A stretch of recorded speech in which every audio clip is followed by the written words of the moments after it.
Desde entonces hasta el 2003, Bolivia pudo gastar un promedio de 6% en infraestructura,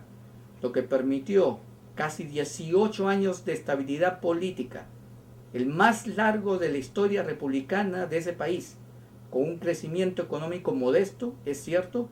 pero cuyas causas están relacionadas con otros factores como la falta de planificación, de previsión, las profundas divisiones regionales, el occidente altiplánico y el oriente de los llanos, y también étnicas, por supuesto, la radicalización de sectores que terminaron por derrumbar la gobernabilidad boliviana, la feroz protesta callejera y la emergencia de Evo Morales, a quien Humala ya ha comenzado a emular. Pero Bolivia lo hizo y negoció la cancelación de su deuda externa con los organismos financieros internacionales sobre la base de un concepto nacional que puso en la mesa de negociaciones con sus acreedores la urgencia política del país. Es decir, Bolivia sentó un precedente histórico. El otro caso emblemático es Polonia, salida del traumático enclaustramiento comunista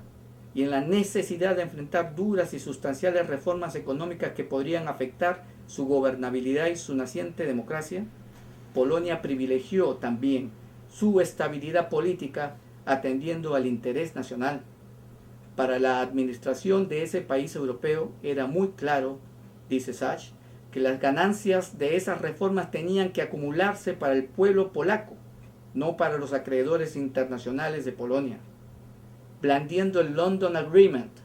de 1953, que permitió a Alemania Federal conseguir de los aliados la sustancial reducción de su deuda contraída en la última preguerra mundial,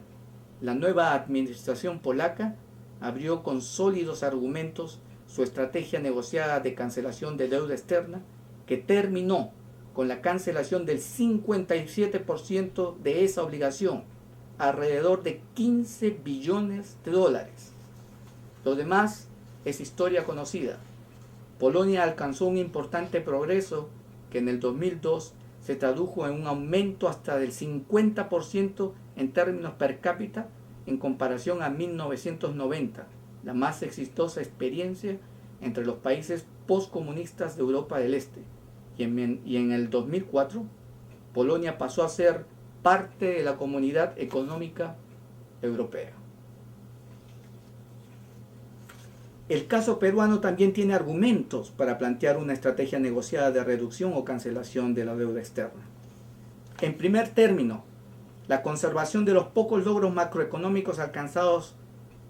ahora en peligro por el brote de la violencia política en el país, producto de una oposición radicalizada por las limitaciones del modelo económico. En efecto, para ofrecer algunas cifras sensibles para la población y para la gobernabilidad del país, y que oscurecen totalmente el crecimiento económico alcanzado, cabe anotar que el ingreso por persona en el Perú, la medida económica más básica del nivel de vida, está hoy en día casi al mismo nivel de hace 25 años. Esto constituye un fracaso económico de largo plazo extraordinario, y por ello los mejores analistas económicos han coincidido en que un fracaso de crecimiento y desarrollo de largo plazo de esta magnitud produce problemas económicos sociales, incluyendo el desempleo y la pobreza, que no pueden ser resueltos con pocos años de crecimiento razonable. En pocas palabras, sin la ayuda inmediata de capitales frescos que permitan al país satisfacer necesidades nacionales que no podrán ser enfrentadas por un modelo económico evidentemente insuficiente, o con beneficios económicos que no se traducen en un corto plazo o no se traducirán jamás, el orden macroeconómico colapsaría si cede a la enorme presión política por sus límites intrínsecos que han hecho que el programa no haya sido suficiente para mejorar el nivel de vida de los peruanos, especialmente en el sur andino y la selva de Perú.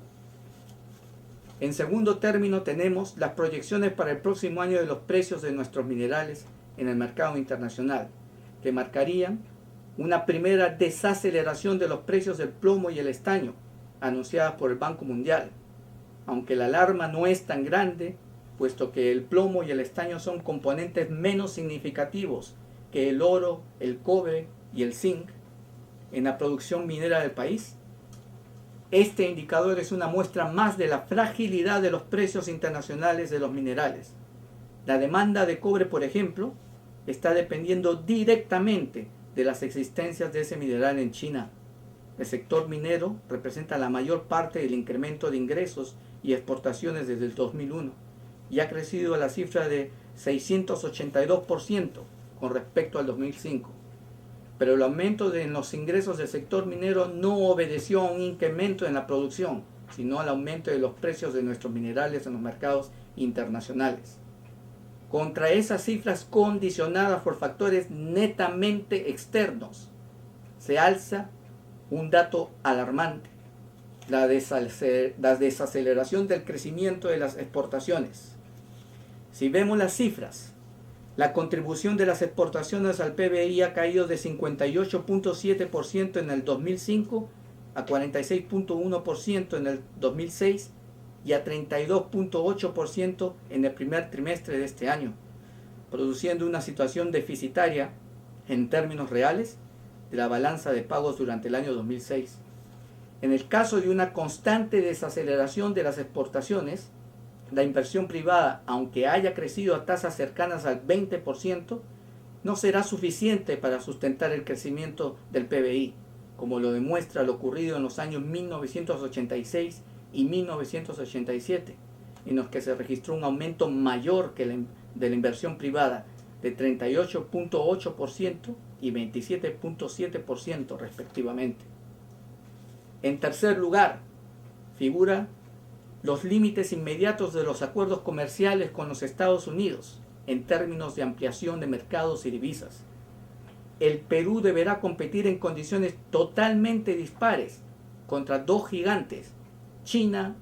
y México, que son los países que con sus productos actualmente dominan el mercado norteamericano. Además, estamos ingresando en una experiencia comercial que nos encuentra sensiblemente disminuidos en infraestructura física, transportes, puertos, aeropuertos, etc. Y social, principalmente educación, y las perspectivas comerciales de gran país del norte, pese al Tratado de Libre Comercio, apuntan a una disminución sustancial de sus importaciones.